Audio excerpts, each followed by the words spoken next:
disregard of President Zelensky agreeing to ceasefire in March and the recent peace efforts by the United States, Russia has significantly intensified its campaign of terror with a barrage of drone and missile strikes on civilian targets. It is evident that Russia has no intention of agreeing to a ceasefire, let alone a lasting peace. Russia's objectives have not changed.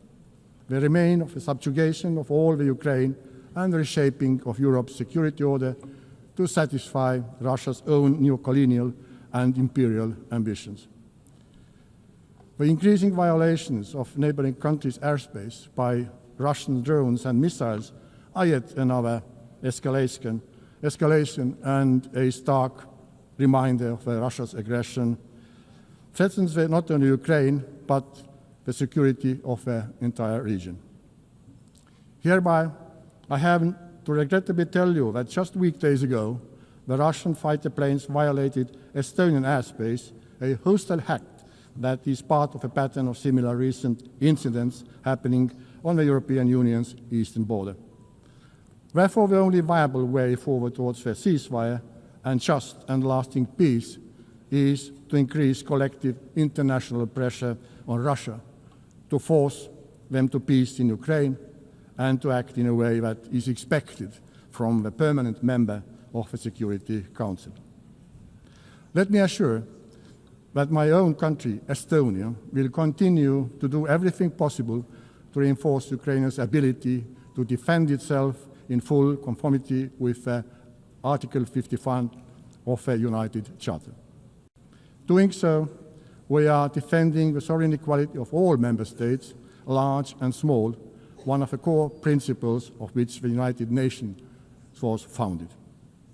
We are also advocating for making Russia accountable for its crimes in Ukraine, including for the crime of aggression, as we know too well that impunity only leads to new crimes, new suffering, and even greater injustice. Ladies and gentlemen, the international law-based multilateral system has also failed to protect Palestinians and Israelis. Having visited both Israel and Palestine this year, I witnessed firsthand the devastating impact of a long-lasting conflict. Hamas's brutal terrorist attacks on October 7 have been condemned by the whole world. Hamas cannot have any role in the future governance of Gaza and Palestine. It has to be guaranteed that the horrors of terrorism would never be repeated. However, ordinary people and children in Gaza must not be the ones to pay the price. I am devastated that so many innocent lives, including children's lives, have been lost due to the military action, starvation, and the spread of disease. The promise of international humanitarian law was to ensure that people do not suffer during their armed conflicts. And yet, what has unfolded in Gaza has crossed all red lines. Estonia has supported all efforts for a ceasefire that would end the killing, destruction of lives, and bring all the hostages home.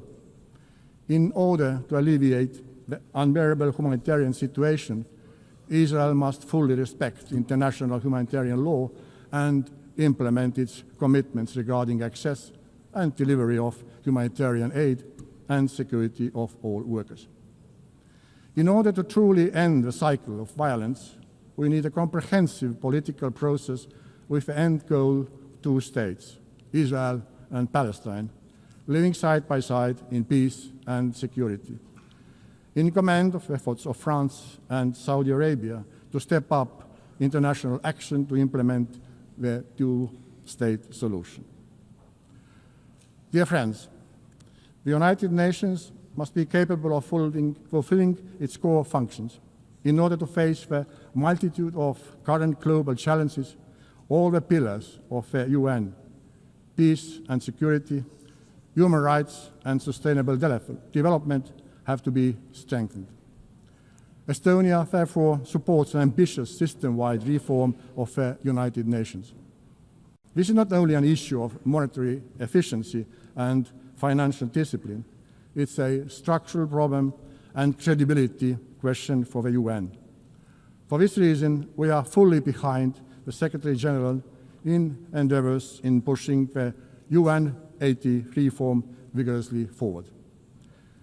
Within this transformation, the reform of the Security Council is of central importance. Estonia supports the expansion of the Security Council membership so that it would include countries that have, inter alia, demonstrated their unwavering commitment to the international law and the principle of UN Charter, and have consistently acted in accordance with these principles. Furthermore, if we want to have functional and respected Council, we also need to restrict the use, or rather abuse, of the veto, increase the transparency of the Council's work and its accountability.